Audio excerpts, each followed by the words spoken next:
ಈ ಪರಿಸರದಿಂದ ಉಚಿತವಾಗಿ ಸಿಗುತ್ತಿರುವ ನೀರು, ಆಹಾರ, ಗಾಳಿಯನ್ನು ಸೇವಿಸುತ್ತಾ ಈ ಭೂಮಿಯ ಮೇಲೆ ಬದುಕನ್ನು ಕಟ್ಟಿಕೊಂಡಿರ್ತಕ್ಕಂಥ ನನ್ನೆಲ್ಲ ಮಾನವ ಕುಲಕ್ಕೆ ನನ್ನ ನಮಸ್ಕಾರಗಳು.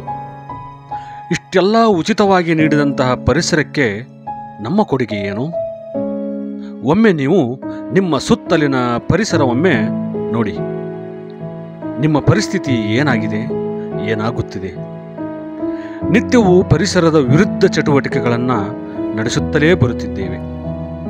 ನಾವು ನಮ್ಮ ಅತಿ ಬುದ್ಧಿವಂತಿಕೆಯನ್ನು ಪ್ರದರ್ಶಿಸಲು ಹೊರಟಿದ್ದೇವೆ. ಮಹಾಮೂರ್ಖರಂತೆ ವರ್ತಿಸುತ್ತಾ ನಿತ್ಯವೂ ಮರಗಳ ಮಾರಣ ಹೋಮ ಮಾಡುತ್ತಲೇ ಇದ್ದೇವೆ. ನಿಲ್ಲಿ, ಸ್ವಲ್ಪ ನಿಲ್ಲಿ, ಎಚ್ಚರಗೊಳ್ಳಿ. ಈ ಮುನ್ನ ಸರಿಯಾಗಿ ಯೋಚಿಸಿ. ನಮ್ಮ ಪರಿಸರವನ್ನು ಸಂರಕ್ಷಿಸಿ. ಪರಿಸರವನ್ನು ಸಂರಕ್ಷಿಸುವುದನ್ನಾಗಿ ನಮ್ಮ ನಿತ್ಯವೂ ಕರ್ತವ್ಯವನ್ನಾಗಿ ಮಾಡಿಕೊಂಡರೆ ಹೇಗೆ? ಜೀವ ಸಂಕುಲಗಳನ್ನು ಉಳಿಸಿ. ಈ ಜೀವ ಸಂಕುಲಗಳನ್ನು ಉಳಿಸುವುದರಿಂದ ನಮ್ಮ ಉಳಿವು ಸಾಧ್ಯ.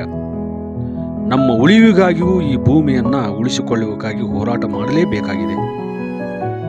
ನನ್ನ ಮಾನವ ಬಂಧುಗಳೇ, ಹಸಿರಿದ್ದರೆ ವಿಕಾಸ, ಹಸಿರಿದ್ದರೆ ವಿಕಾಸ, ಇಲ್ಲದಿದ್ದರೆ ವಿನಾಶ, ಇಲ್ಲದಿದ್ದರೆ ವಿನಾಶ. ವಿನಾಶ ನಮಗೆ ಕಟ್ಟಿಟ್ಟ ಬುತ್ತಿ. ಈಗಲೇ ಎಚ್ಚೆತ್ತುಕೊಳ್ಳಿ. ನಿಲ್ಲಿಸಿ. ಪರಿಸರ ವಿರುದ್ಧ ಚಟುವಟಿಕೆಗಳನ್ನು ನಿಲ್ಲಿಸಿ.